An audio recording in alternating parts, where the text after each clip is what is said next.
Existem semelhanças entre a Umbanda e o Catimbó? Se sim, eu gostaria de exemplos, por favor. Existem semelhanças principalmente, até onde eu conheço, preciso estudar mais, pela questão da pagelança, pelo uso da fumaça e principalmente por uma entidade de muita luz chamada Zé Pilintra. Zé Pilintra que migra dos terreiros de Catimbó, de Jurema, para a Umbanda e vem trazer a sua luz. Eu fico muito triste porque no interior de São Paulo, em algumas cidades, quando alguns irmãos do segmento espírita vão fazer limpezas de ambientes, dizem assim, desobsessões por exemplo, nós vamos lá para tirar o Zé Pilintra. E eu sempre digo brincando, não tira não, deixa lá, porque o Zé Pilintra é o espírito de luz e infelizmente, pelo nome Pilintra, sei lá como as pessoas entendem, é associado a um obsessor. Então o Catimbó ele se marca principalmente pela questão da pagelança, da influência indígena. Existe também, claro, a influência afro, culto aos orixás, principalmente Mamãe Iemanjá, presente em quase todos os terreiros, em todos, acredito eu. E existe também uma confusão. Muitas pessoas dizem assim, a Umbanda é do bem e o Candomblé é do mal. A Umbanda é do bem e o Catimbó é do mal. Não necessariamente. A Umbanda, Candomblé, Catimbó, o que for, se fizer o bem e respeitar o livre-arbítrio, é do bem, evidentemente. Se há terreiros corrompidos, temos de Umbanda, Candomblé, Catimbó, segmentos religiosos mais diversos, infelizmente. E dentro dessa diversidade, como nós falamos anteriormente, não existem criações, né? Existem adaptações de nomenclaturas. E dentro do Candomblé, aqui como nós temos dirigentes, alguns caciques, nós temos os mestres dentro do Catimbó. Então, por exemplo, quando nós citamos o mestre Zé Pilintra, não significa que se ele baixar num terreiro de Umbanda, por exemplo, a convite ou enfim, uma visita, ele vai deixar de ser o mestre Zé Pilintra para se tornar o malandro Zé Pilintra. Na verdade, é a mesma energização, só que com nomenclaturas diferentes e muitas vezes um fundamento diferente, uma ferramenta ritualística diferente. Então, na verdade, existe sim essa união, eu gosto mais de falar assim, né? Então, existe essa união dessas entidades para que esses espíritos consigam trabalhar em todos os patamares, de todas as formas, consagrando do mesmo jeito, independente de como ela é chamada. Assim como nós sempre falamos que Deus, para uns é Zambi, para outros é Olorum, para outros é Alá, para outros é Jeová, dentro dessas categorias e classificações, dentro dessa organização espiritual, essas entidades que muitas vezes baixam no Catimbó como um mestre ou como um cacique de pagelança, que vem como um caboclo, vem como um malandro, vem como um boiadeiro, a nomenclatura muda, né? E a forma de trabalhar, obviamente, os fundamentos mudam. Mas não se trata de uma energia mais poderosa ou menos poderosa, até porque perante o plano espiritual estamos todos no mesmo patamar. Saraceni, em sua obra Código de Umbanda, categoricamente traz a figura de dois orixás que, para o candomblé, são um só. Ele trata de Oiá como um orixá e Yansan como outro. O que vocês têm a dizer sobre tal entendimento? Por favor. Bom, nós respeitamos todas as vertentes e a Umbanda sagrada, criada na terra por Rubens, com influência espiritual, Pai Benedito, enfim, outros, Pena Branca também, trabalha de uma maneira que desdobra alguns orixás. Assim como numa outra questão nós falamos dos amálgamas, a Umbanda sagrada vai por um outro caminho. Então ela pega o Oiá, Yansan ou qualidades como Egunitá e coloca como orixás independentes. Eu respeito isso. Fraternalmente, o que eu discordo, o que eu não respeito, é quando na obra do Rubens ele diz assim, esta é a verdade sobre Egunitá, e quem não acreditar assuma a responsabilidade sobre isso. Assim como nós temos outras discordâncias em relação à formação dos cursos, os cursos de formação de sacerdócio, em que, por exemplo, para ser sacerdote pela Umbanda Sagrada é preciso incorporar. E tanto a Umbanda quanto os cultos de nação entendem que não. O sacerdócio é apontado para um médium, seja ele de incorporação ou não. Então são discordâncias fraternas. Conhecemos muitos terreiros, muitos amigos de Umbanda Sagrada. Particularmente para mim, Yansan, Oiá, Egunitá é uma qualidade e é assim que eu interpreto. Entendemos que na Umbanda Sagrada não se trabalham necessariamente as 7 linhas, mas 7 polaridades, portanto 14 polos, é uma maneira de ver diferenciada. Assim como em alguns dos meus livros eu faço o histórico de como as 7 linhas foram compreendidas ao longo da história. Ora, a espiritualidade é a mesma, a maneira como nós entendemos é outra. E como a espiritualidade é humilde e é fluida, ela se adapta a cada terreiro, ela se adapta a cada vertente, seja de Umbanda ou de culto de nação. dentro da linha de Rubens Saraceni, a linha da Umbanda Sagrada, ela é uma vertente dentro da Umbanda, é uma Umbanda dentro das Umbandas, né? Então nós temos Umbanda Sagrada, nós temos Umbanda de Mesa Branca, né? E Demanda, Umbanda de Molocô, Umbanda de Almas em Angola, enfim, nós temos Umbanda Traçada, Umbanda Cruzada, Umbanda Esotérica, Umbanda Astrológica. Então são muitas formas de interpretar diferente, mas na verdade os fundamentos obviamente mudam, mas o objetivo final não. Eu, como filha de Ansan, como filha de Oiá, e eu digo isso com toda a propriedade, eu vejo isso não como um divisor de águas, mas um olhar a mais, né? Obviamente, cada um tem que se expressar e seguir aquilo que a sua espiritualidade comanda, é assim que se forma um fundamento, sem entrar dentro dos segredos. Cada um tira os seus fundamentos da oralidade e tudo aquilo que vai alicerçar um terreiro vem da sua própria espiritualidade, da sua própria particularidade. Por isso que não é dogmática, não é uma coisa para todo mundo. Como diz o pai Dermes, é muito complicado quando nós falamos que isso é uma verdade absoluta.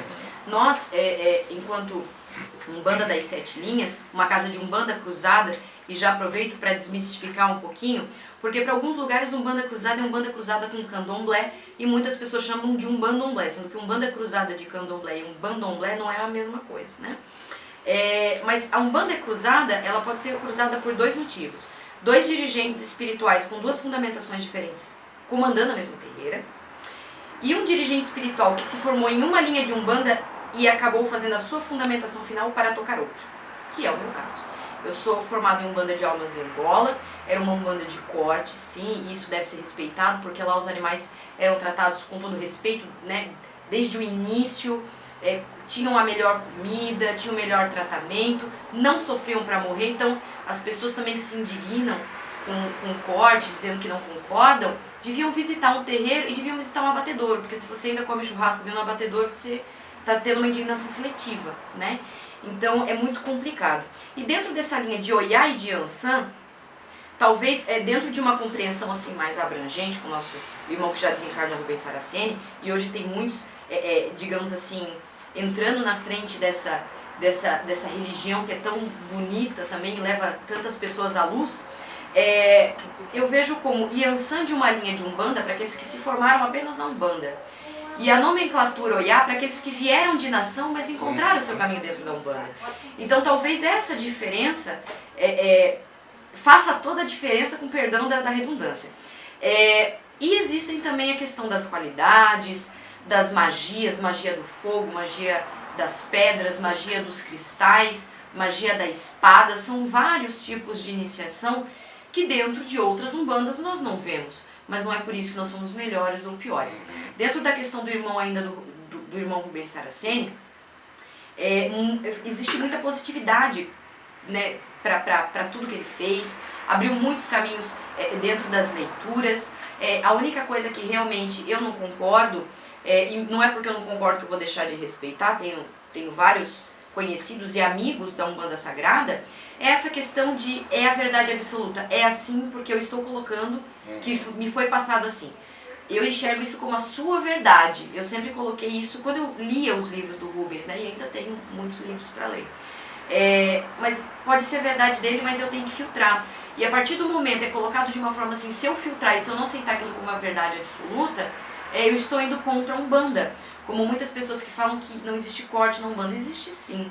Você tem que parar de tentar ser preconceituoso e mexer na panela dos outros, cada um que mexe suas panelas, né?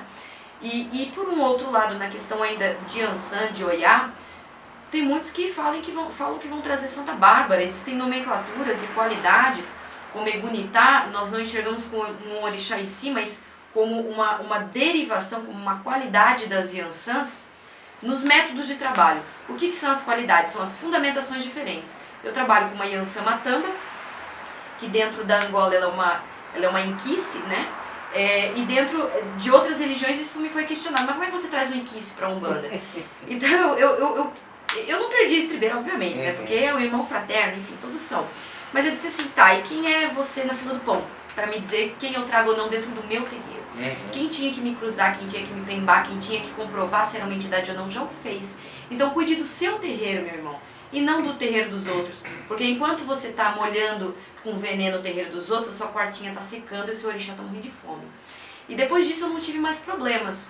Então nós temos Egunitá, nós temos Matamba, nós temos Igbalé, nós temos Funã, nós temos Odara, nós temos várias qualidades de Yansan. Enquanto outras também dentro de nações, e dentro de Angola, nós temos Bamburucema, nós temos Sinhavanju, e nem por isso ela deixa de ser uma Yansan, ou por conta da fundamentação de nação, porque eu não posso simplesmente, como eu entrei na Umbanda e deixei o Candomblé, eu não posso simplesmente enfiar toda a doutrinação e desenvolvimento mediúnico no bolso e começar do zero. Assim como um batismo é um batismo em qualquer lugar, nós temos sacramentos sólidos. Então quem foi, por exemplo, batizado numa igreja evangélica, ou batizado numa igreja católica, ele não precisa se batizar de novo, porque batismo é um só, nós estamos consagrando a mesma energização para os anjos de guarda. Então, da mesma forma que quem batiza aqui não tem necessariamente que batizar na igreja católica. Então, senão não tem motivo, ou você crê no que você está fazendo, ou você não acredita. Mas isso vai depender da tua verdade. Então, nós abrimos assim, olha, não precisa, não tem necessidade, mas se você quer fazer, faça. E nesses ensinamentos do nosso irmão Rubens Saraceni e de outras pessoas, acontece que não só no Código de Umbanda, mas em todos os livros dele coloca que essa é a verdade absoluta. E é isso que eu não concordo, porque senão nós seríamos dogmáticos. E é disso que a Umbanda não precisa, de dogmas. E eu gostaria de complementar o seguinte, nós temos um orixá chamado Ossan, que alguns chamam de Ossanha, alguns interpretam como uma polaridade masculina e feminina. Nós temos a figura de Aruni, que alguns entendem como uma outra forma de Ossan, ou então uma espécie de assessor de Ossan, alguns chamam de escravo, eu acho isso horroroso. A mesma coisa acontece com Xangô e com Airá. Alguns entendem Airá como um orixá independente, outros entendem Airá como uma qualidade de Xangô. Eu sou filho de Xangô Airá e costumo dizer assim, quem sabe o que meu pai é para mim sou eu. E ele sabe melhor ainda o filho que eu sou para ele ou não. Então a experiência pessoal, ela é intransferível e sem dogmatismo algum e com muito amor. Mãe Carol e pai Dermes, obviamente, a questão do corte realmente é uma questão agora que falou, me veio à cabeça, é polêmica, né? Mas, obviamente, é uma questão que, como vocês mesmos colocaram, tem que ser respeitada. Ponto. Faz parte da visão religiosa e isso é uma coisa que deve ser respeitada. Mas eu tenho uma curiosidade. Eu li em um dos livros do pai Dermes sobre, apenas por cima que eu não consegui fazer minha pesquisa ainda, farei, sobre a questão do corte vegetariano ou vegano. Eu gostaria que, se possível, vocês explicassem alguma coisa para nós, por favor, a respeito desse corte. Sim, eu vou falar de modo geral. Em primeiro lugar, respeita-se o corte, até pela qualidade como o animal é tratado, enfim, sem preconceito algum. Partes do animal são utilizadas para axé e partes são consumidas como qualquer carne. Muito bem, isso já é polêmico por si. Eu fiz parte de uma casa de candomblé chamado Ilê Atundé, dirigida por Iá Senzaruban, e como boa filha de Yansan é polêmica. E polêmica em que sentido? Senzaruban, minha mãe, no candomblé, aos poucos foi abolindo o corte. O último foi Exu, por conta da energia vital, e assim ela trabalhou os fundamentos da casa dela. Foi muito criticada. Por quem? Por candomblecistas. Mas nunca eu ouvi Senzaruban falando mal do corte. Nunca eu a ouvi dizendo não respeito uma casa de candomblé ou de umbanda que fazem o corte. A única coisa que ela dizia, na nossa casa é assim, ponto. Então eu faço um paralelo, assim como na nossa casa temos fundamentos específicos, na casa de mãe Iá Senzaruban era a mesma situação. O que acontece? Existe um estudo não apenas de Agenor Miranda, mas como também do querido Fernandes Portugal, que me escreveu esses dias, inclusive trocando bibliografia, a respeito da força dos vegetais, que substituiria o axé do sangue. Assim como existe um estudo também do pessoal da Umbanda Esotérica, nossos irmãos, que acabaram migrando para a Faculdade de Teologia de Umbanda, a respeito da água de coco substituindo a questão do egé, da menga ou do sangue, como quiserem chamar. Então cada casa, cada segmento vai estabelecendo a sua forma. Ora, da mesma maneira como se respeita o corte, por favor, respeite-se aquele que não o pratica. E assim nós dialogamos. Por favor, mãe Carol. Bom, eu venho de uma casa de corte. Já começa polêmico o suficiente por aí. Até porque é muita confusão entre os próprios adeptos. Tanto quanto a figura de Exu é muito mais citada na igreja do que dentro dos terreiros, porque se tem medo. É uma forma meio que de manipular, né, as pessoas. Isso é triste, mas acontece. como em qualquer outra religião, né? Nem todo mundo está lá para o bem e para a luz. Eu venho de uma casa de corte, como o pai Denis disse, que em muitos momentos era o único momento que a sociedade, a comunidade comia com qualidade.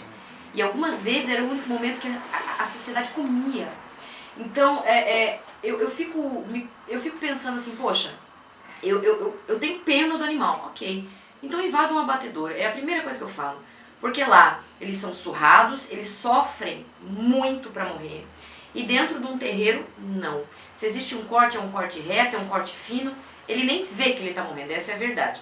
Fora que ele não é deixado no tempo, ele é criado com a melhor comida, com a melhor ração, com o melhor feno, com o melhor milho, é dado o melhor. Por quê? Porque como um dos filhos da casa comentou, eu vou parafraseá-lo agora, nada é dado para o santo que não passa pela boca do humano. Então antes que você pare de comer carne, mesmo que você pare, você tem que respeitar aqueles que ainda comem, e o melhor está sendo dado. Então como é que você compra uma picanha para comer final de semana e você reclama do terreiro que está servindo uma comunidade? Então é isso que nós falamos. Dentro da questão do egé vegetal, nós temos o mineral através de pedras, que é extraído através de fundamentações e segredos de religião, porque isso só é passado de dirigente para dirigente, então não posso estar ensinando aqui. Da mesma forma o egé vegetal através de folhas, de frutos. Então assim, isso substitui porque é a mesma energia. É lógico que nós temos, e a maioria das pessoas tem o sangue como algo vital. Ora, se eu tenho sangue como algo vital, como é que a planta que nasce, desenvolve, dá frutos e tem a sua seiva, como é que aquilo não é vital, não é? Então nós temos que tomar muito cuidado com aquilo que nós falamos, a maneira como nós nos comportamos perante as outras casas, porque nós não estamos desrespeitando uma pessoa, nós estamos desrespeitando a espiritualidade dela. E a partir do momento que algo é pedido, como hoje eu não faço corte no meu terreiro, fui fundamentado assim com corte, mas eu não corto no meu terreiro. Mas não é porque eu não corto no meu terreiro que eu vou deixar de beneficiar aqueles que cortam, de falar bem. Porque existe uma motivação para fazer aquilo, e é lógico, mas eu vi uma pessoa cortar um cachorro. Isso não é fundamento de ninguém, isso aí é patifaria, canalice e besteira. Esse sim você tem que colocar na cadeia. Porque os animais são galinhas, patos, boi, tudo que você come. Eu tenho certeza que você adora comer um bife frito, uma picanha no final de semana, né? Então tudo isso é separado o couro, é utilizado muitas vezes, né, pro tambor, e a carne é servida largamente à comunidade para que ela se alimente daquele axé. Eu não vejo uma religião, como ela pode ajudar se ela só fica dentro do próprio templo e não traz a comunidade para comungar. Então assim como a igreja, por exemplo, católica, tem a hóstia, tem o vinho como o sangue de Cristo, e se utiliza das próprias defumações, nós temos a mirra, que é popularmente conhecida como defumador de padre, que também é utilizada, obviamente, né, dentro da religião católica. Por que a nossa defumação é demonizada e a deles não?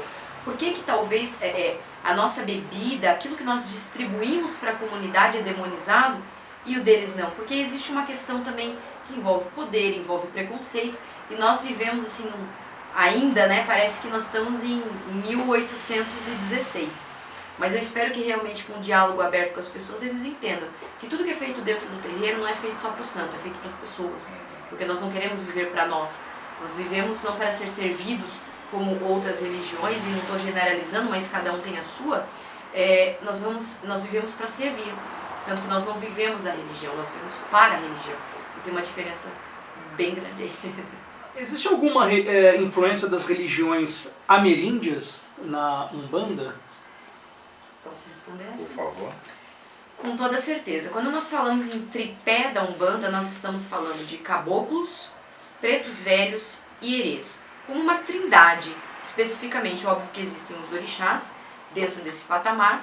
Então nós temos mais ou menos uma organização, eu vou colocar mais ou menos com todo respeito, obviamente, para que fique bem claro, né? Então nós temos Zambi, Deus, Alá, Jeová, enfim. Nós temos arcanjos, anjos, orixás, guias e guardiões.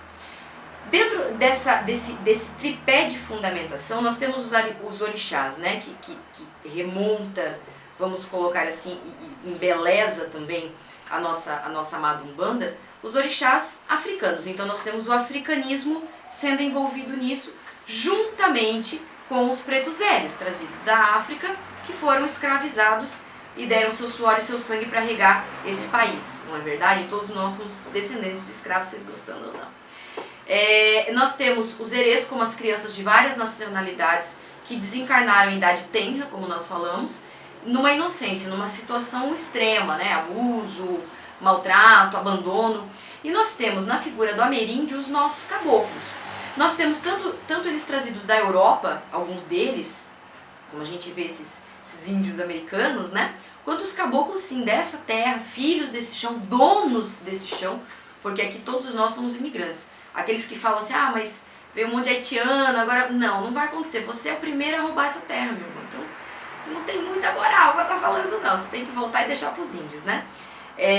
Então, dentro dessa figura dos ameríndios, nós temos os caboclos, com toda a sua sabedoria, e nós somos remontados dentro dessa área específica da Umbanda como grandes aldeias, onde existe sim um cacique, é feita pagelas através de curas, existem as danças dentro das religiões de matriz africana, que são danças para cura, são danças de libertação, são danças fraternas, que remontam muitas vezes essas tribos, sejam elas Tupi-Guarani, enfim. E essas danças, elas trazem toda a ancestralidade dessa terra. E é isso que dá esse poder, digamos assim, não para nós, mas para essa corrente mediúnica na qual nós nos formamos. Nessa questão dos ameríndios ainda, nós temos a questão da escravização dos índios, né? E isso é muito complicado porque existem alguns escritores, existe uma escritora, enfim, que ela diz que ela apoia, e eu não compreendo como uma pessoa de religião possa apoiar a escravização do índio, porque ela concorda que deveria ter sido sim escravizado, que isso foi muito benéfico para o país. Desde quando o sangue de uma pessoa é benéfico para alguém? Na verdade é benéfico enquanto não for seu, né? Porque é sempre assim. Então a questão da escravização dos índios, a questão de serem roubadas essas terras, e hoje eles virem para dar esse axé, tanto quanto os pretos velhos, e dizer, olha meu irmão, antes isso acontece muito dentro da nossa religião, em certos ensinamentos, você me matou enquanto eu era índio. E hoje eu venho nesse cavalo para protegê-lo e para nós trocarmos essa informação, para que ele compreenda também o mal que já foi feito e eu consiga perdoá-lo. Porque sempre num contrapeso, algo foi feito de ruim e essa pessoa revidou a vingança. A vingança não é um bom caminho para ninguém. E a espiritualidade está aí para nos provar isso. Então, desse grande tripé, que são os caboclos, inclusive o que deu o brado para a nossa amada Umbanda, para iniciar essa jornada tão bonita, e nós estamos engateando, vamos fazer 108 agora, né, anos de Umbanda, foi o caboclo das 7 encruzilhadas, né? A princípio nasceu em outras terras, ele era estrangeiro, são várias reencarnações, e depois nasceu como um caboclo brasileiro. E nisso ele tem assim, emancipado, né, a nossa espiritualidade desde então, não que outras religiões não façam isso, né, vai cada um do seu, mas a importância da influência dos ameríndios, vindas de todas as partes, digamos que é a base do tripé mais forte dentro da nossa religião, porque todas as casas que têm uma fundamentação também são fundamentadas para os caboclos, têm os seus assentamentos e com toda essa ancestralidade, através de Oxóssi, que é o rei das matas, através de Ossan e Ossanha, energia masculina e feminina, através da defumação que é feita com as ervas, que todo mundo, né, aqueles que já ouviram, conhecem, defuma com as ervas da Jurema, seja todo um caminho, não tem como se dar continuidade a ele sem Oxóssi, sem a cura, sem a mentalidade de comunidade. Então, se eu me importo com a minha aldeia, eu não posso me importar só comigo, eu tenho que me importar por meus irmãos. Então tem aquele que vai cozinhar, que pode ser também aquele que vai limpar, e aquele que vai pescar, e tem os guerreiros que vão proteger, mas uns protegem aos outros. E eu acho que esse é o ensinamento mais forte, porque é o ensinamento de Oxóssi de fartura. Mas não é fartura só de alimento, porque ele não quer que casse a modo que falte para outras pessoas. Você tem que pegar aquilo que você precisa utilizar, né? Mas é a fartura de fé e a fartura de amor e caridade ao próximo. É muito emocionante de pensar na força dos caboclos, seus 7 encruzilhadas que vem abrindo oficialmente a Umbanda, não que os caboclos não incorporassem antes, não aconselhassem, enfim. É uma gratidão muito grande mesmo. Tenho a oportunidade e a honra de trabalhar com o seu Jiboia, na verdade o seu Jiboia que trabalha comigo, né, por intermédio. Sou muito grato ao seu Pena Branca, seu Cobra Coral, tantos caboclos, seu Tupinambá, meu padrinho em tantas ocasiões, esse caboclo com vários médiums, caboclos individuais indiferentes, mas tupinambás, né, digamos assim, como Penas Brancas, enfim. E sou muito grato de forma especial ao seu Sete Flechas, pela ancestralidade, pela questão da minha infância, o histórico que ele tem na minha vida, dentro dos fundamentos de Umbanda. É um ponto que o seu Sete Flechas diz assim: ele atirou, ele atirou, ele atirou e ninguém viu. Seu Sete Flechas, quem sabe onde a flecha caiu. E é muito bonito quando a gente sabe pelo menos um pouquinho desse percurso da flecha do seu Sete Flechas. Ele atira bem, eu sou míope, alguma coisa eu vou enxergando dentro do que ele atira. Sendo uma entidade, para que a utilização de alguns instrumentos como o fumo, por exemplo? Pergunto, pois até onde pesquisamos, o fumo é uma folha típica da América e não tem nenhuma conexão, pelo menos até onde a gente saiba, com as religiões praticadas na África, especialmente com as que vieram da África. O que vocês poderiam comentar para nós a respeito disso, por favor? Posso começar? Bom, dentro da questão dos fumos, não se fuma, e já incluo a bebida, não se fuma e não se bebe a revelia. Começa por aí. Dentro dessa energização da fumaça existe a defumação. Quando nós falamos da influência também dos ameríndios, nós estamos falando de rituais de cura, de pagelança, utilizando sim cachimbos e defumações. Tanto quanto os negros que vieram da África se utilizavam de cachimbos e defumações para saudar, uma forma de homenagear e espantar maus espíritos. Então quando nós utilizamos do charuto, do cigarro, do fumo de corda, enfim, de todos os elementos do fumo, não são só as ervas em si que estão sendo utilizadas, mas a emanação da fumaça através de uma entidade que está em terra. Vale lembrar que assim, mas cigarro é prejudicial, charuto em excesso é prejudicial, então é por isso que eu já vou abrindo o coração e já vou falando também depois da questão das bebidas, que é assim, entidades, seja um caboclo, seja um preto velho, seja um exu, seja uma pombogira, seja um baiano, um boiadeiro, ogum, desculpe, eles não tragam essa fumaça. Eles apenas colocam, sugam essa fumaça com a boca e soltam. Para quê? Para que não haja contaminação do aparelho. A ideia desse método é o quê? É o reequilíbrio energético. Por exemplo, quando vem um preto velho, quando vem um caboclo em terra, eles fazem muito esse movimento aqui, eles estalam o dedo. Isso é o reequilíbrio dos chakras. Isso significa que eles estão reequilibrando os chakras, inclusive do próprio médium. A partir do momento que eles atiram flechas, muitas movimentações de atirar flechas para os campos, inclusive também cruzar, benzer, fazer o sinal da cruz, é para energizar e descarregar o ambiente. Então é para isso que eles se utilizam do fumo, não é porque eles gostam de fumar, que eles estão se acabando de fumar. E a limpeza energética com a bebida alcoólica é o álcool em si. Mas eu conheço um exu, uma pombogira que bebe até cair. Se caiu, não é porque não estava incorporado. Eles não vão prejudicar. Então, a partir do momento que houve o desacoplamento, pode acontecer da pessoa não estar incorporada, ou nas exceções, porque para tudo tem exceção, o aprendizado do médium, porque essa entidade pode não estar doutrinada, pode ser influência do médium, porque existem vários graus de mediunidade, inconsciente, semiconsciente e consciente. Então pode ser que nesse desenvolvimento e nessa doutrina ele não está preparado. Então é meio que o choque, você não pode fazer isso porque eu não vou levar. Eu não tenho como retirar tudo porque eu não estou completamente desenvolvido. Então eu não vou conseguir retirar todo o álcool, que é a asepsia do próprio corpo do médium e também da assistência. Assim também funciona com elementos ritualísticos, sejam com espadas, não é para assustar ninguém, com facões, como tem, eu trabalho com uma baiana que é Maria Bonita. E ela tem um facão bem grande aqui no fundo do congá.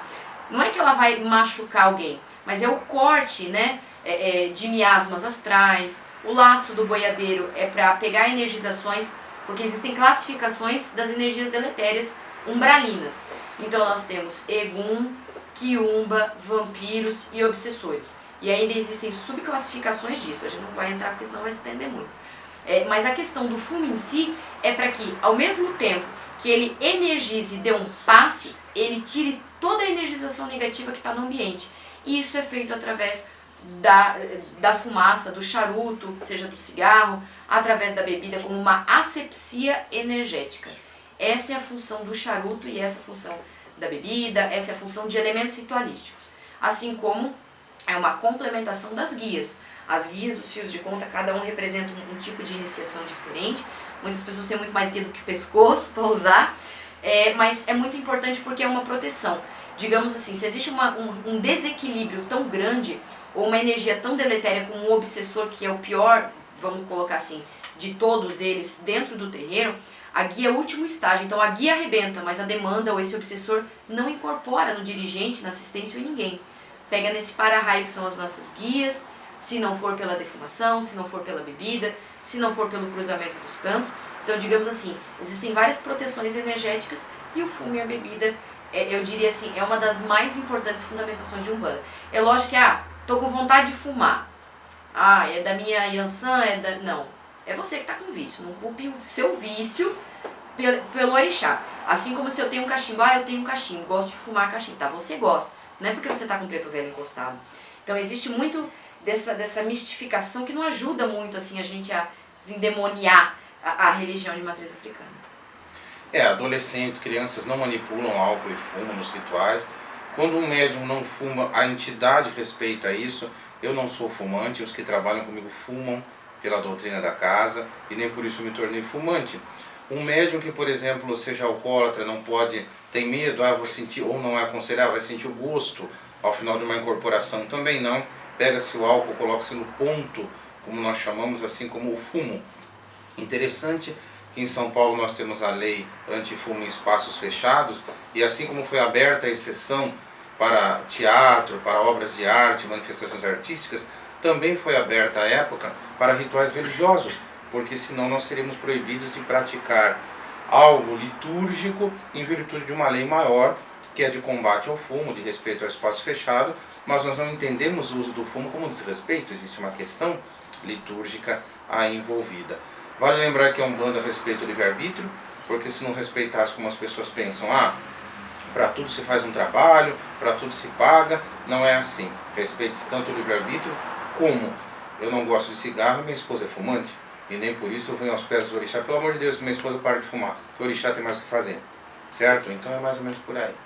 Dentro de uma complementação, seja da direita ou da esquerda, eu não sei até que ponto assim seria interessante falar, mas na questão da esquerda, né? Não é que eu sou quimbandeira, não. E mesmo que eu fosse, se eu gosto das minhas entidades esquerdas. Eu não tenho nada contra o Tranca-Rua, eu não tenho nada contra a Dona Maria Padilha. Pelo contrário. Inclusive, assim, eu acho que eles são muito mais amados pelos nossos irmãos de outras religiões, às vezes, do que conversado entre os próprios praticantes, né? Parece que existe essa dificuldade de se desprender de algumas coisas. Então, assim, começa pela cor, pela utilização do próprio fumo, da própria bebida. Exu e Pombogira não fazem amarração, Exu e Pombogira não trabalham para o mal. O que pode acontecer é assim, você está se desenvolvendo e cair na tentação de alguém te oferecer alguma coisa, algum benefício, e você ficar tentado em aceitar. Então, tudo que nós fazemos com os chamados guias espirituais, seja baianos, caboclos, boiadeiros, os orixás eles não foram encarnados, mas todos os guias foram. Então eles também estão em evolução no plano espiritual. Então tudo que nós fazemos também vai refletir neles. Então, na verdade, não é que nós seguimos eles estão seguindo a nossa atitude. Então, se algo é feito corrompendo o livre-arbítrio, com certeza não foi o Exu ou uma Pombogira que fez.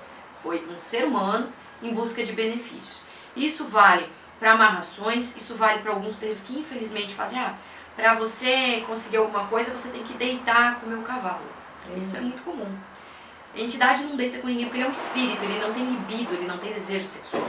Então começa por aí, né? É bom lembrar isso, porque o que nós vemos assim, Pombogira, o povo ama falar da Maria Padilha, né? Maria Padilha é prostituta, ela coloca o espírito da prostituição, e se você abandonar a cama, se você tiver com raiva, ou seja, primeiro que incita, né, um machismo dentro do relacionamento, que você tem que ficar debaixo dos pés. Que isso já não, pra mim, já não vale nada, né? E por um outro ponto, existe a questão assim, pra que Maria Padilha vai entrar dentro de uma casa ou dentro de algum lugar para fazer algo negativo? Como é que podem dizer os próprios adeptos da religião que Exu e Pombogira é um catiço, é um falangeiro, é um escravo, sendo que ele é um espírito de luz, que consegue, pela sua energização, ir mais fundo para resgatar espíritos. E como é que os orixás, os guias, que são de luz, permitiriam que logo depois deles virem nos limpar, viriam um espírito para nos sujar? Então assim, falta um pouco de raciocínio. Então dentro dessa questão, Exus e Pombogiras não são um demônio, precisa sim ter muito diálogo, muita mente aberta e também saber onde você pisa, porque como a gente sempre fala, nem todo padre é ruim, nem todo pastor é ruim, nem todo muçulmano é ruim, e toda religião que é religião é para o bem e para a luz, e com toda certeza não é isso que vai te trazer um benefício ou mudar o teu caráter. Mãe Carol, pai Dermes, muito obrigado por ceder do seu conhecimento, da experiência que vocês têm, do seu espaço, principalmente também, para nós que somos alunos da PUC de São Paulo, que queremos abrir mais os nossos olhos, não só os nossos olhos, mas os olhos de outras pessoas, a respeito dessa questão das religiões de matriz africana, que tem que ter o respeito, elas devem ser respeitadas. Quero agradecer em nome do meu grupo, né, em nome da minha universidade, acho que em nome da minha sala eu também posso agradecer, e o tempo é de vocês, fiquem à vontade. Muito obrigado. Primeira dama. Bom, gostaria de agradecer pela oportunidade de falar um pouco. É claro que nós falamos com propriedade enquanto religiosos. Existe uma frase, mais uma vez parafraseando o pai Dermes, levando ao mundo inteiro a bandeira de Oxalá, mas a bandeira é muito, muito grande para que cada um queira carregar sozinho. E é uma oportunidade de diálogo. Isso é o mais importante. Quem realmente quer fazer alguma coisa, quer modificar, é preciso dialogar. É preciso ter atitudes para que isso aconteça. Não apenas atacar a religião do irmão, até porque quando eu ataco a religião do outro, eu deixo de praticar a minha. E existe uma frase que eu sempre digo, até porque eu não vou me estender muito, é só agradecer mesmo pela oportunidade, que é assim, quando você precisa com as suas próprias mãos atacar a minha religião, é porque você não confia em Deus, você não confia no julgamento de Deus. Então você realmente não confia nele. Eu não sei até que ponto você consegue confiar que se eu estou errada, eu vou morrer e eu vou para um inferno, porque nós não acreditamos no inferno. Então, primeiro que para mim ir para algum lugar eu tenho que acreditar nesse lugar. Então já começa por aí a destoar muita coisa. Não acredito em uma repartição depois da morte, nós já temos muitas diferenças em vida. E exame não faria isso conosco dentro da nossa crença depois de morto. Então, todo mundo vai exatamente para o mesmo lugar, você gostando ou não. Dentro da minha crença, dentro da minha verdade, obviamente. E todos terão uma chance de se regenerar. Então, nós, enquanto seres humanos, eu acho que a base, né, o cerne da religião, está nesses códigos que nós dizemos códigos de Umbanda, códigos morais. Mas não morais para você só fazer aqui dentro e chegar ali fora você falar mal do seu irmão. Não falar que Deus te ama, que você é o porta-voz de Deus e maltratar alguém na rua. Dizer que como é ruim a fome na África e você ignora uma criança passando no meio da rua. Então, a religião de Umbanda, para mim, pelo menos, é isso. É você esquecer que tem paredes aqui e conseguir atingir o máximo de pessoas possível. Não para que eu seja a bambambam, né, a diferentona, como a gente fala da religião, mas para que a gente realmente consiga acolher a todos os irmãos, estando na minha crença ou não. Por isso que, como sempre foi falado, é uma religião de pobre, é uma religião de travesti, é uma religião de gay, mas também é uma religião que tem os seus sacramentos, tem as suas liturgias, e você não precisa ser da religião de Umbanda para tomar um passe. Nós não queremos converter ninguém porque nós acreditamos que não existe conversão. De quê para quê? De exame para Deus? Se são a mesma energia? São vários caminhos para chegar até Ele. Então, que isso sirva para todos vocês, formandos e que estão em busca desse conhecimento. Nosso conhecimento não é absoluto, pesquisem mesmo. E não façam como muitos daqueles que nos atacam, queimam as nossas casas, matam os nossos dirigentes, porque essa é a grande realidade. Nós estamos morrendo não porque nós estamos indo na rua, nós estamos morrendo dentro das nossas casas, apedrejados, a tiros e de todas as outras formas que vocês possam imaginar. E de uma forma a mídia está manipulando isso para dizer que não é nada, que é alguém, e nunca fala que nós somos religiosos de Umbanda. Então, que dentro dessa faculdade, né, mediúnica que nós temos, consiga atingir essa formação que vocês estão tendo, e levem isso adiante. Não importa se você acredita na minha religião ou não, mas você precisa me respeitar, porque nós não queremos ser tolerados, nós queremos ser respeitados. E muita axé a todo mundo. Eu agradeço o contato que foi feito, a partir da leitura de alguns trabalhos meus, e essa oportunidade, essa visita até a nossa casa espiritual, isso é tão importante para nós. Eu costumo usar uma imagem, já coloquei em alguns dos meus livros, que é assim, até porque eu sou da área de letras, que Deus é poliglota. E cada religião é uma forma de falar com Ele, cada um de nós tem uma língua, portanto. Mas quando eu aprendo a língua do meu irmão, eu me comunico ainda melhor com Deus. Ou seja, quando eu aprendo um pouco da religião do meu irmão. E eu não preciso ficar preocupado em perder a identidade, porque sempre eu vou aprender a língua do meu irmão com sotaque. No meu caso, qualquer religião que eu aprenda, qualquer liturgia, qualquer irmanação, eu sempre terei o sotaque umbandista. Então, ao invés de perder a identidade, ela se reforça e Deus vai me entender um pouco em vários idiomas. Apesar de que eu tenho que falar menos com Deus e ouvir mais o que Ele me fala. Esse é o princípio. Primeiro, costumo dizer também que num Estado laico, religião é questão de cidadania. E é por isso que nós defendemos o Estado laico, o diálogo interreligioso, também o ecumenismo entre as religiões afro-brasileiras. São conceitos diferentes e não precisam ser negados, podem ser acrescentados. Estado laico, diálogo interreligioso e ecumenismo. Isso é muito importante. Entendemos a Umbanda pé no chão, como chamamos, uma Umbanda que não cobra, uma Umbanda que é serviço mediúnico e atendimento gratuitos, caritativos, com estudos, com reflexões. Uma Umbanda na qual você não entrega o livre-arbítrio, o seu poder de decisão, pelo contrário, você aprende a ser responsável por você, pela sua vida, pelos seus caminhos.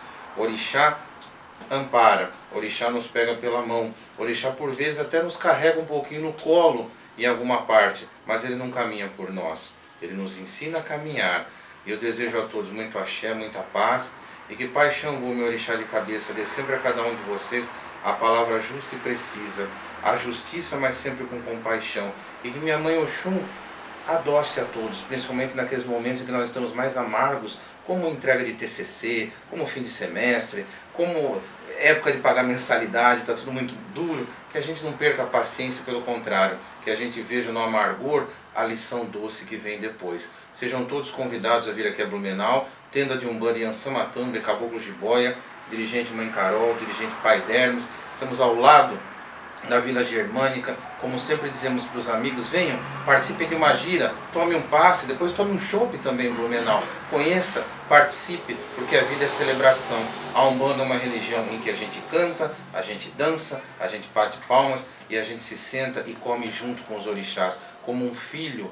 Em qualquer família, não há nada mais saboroso do que você receber na boca um pedaço de alimento que seu pai e sua mãe tirou do próprio prato e lhe deu. Muito axé a todos e o nosso saravá.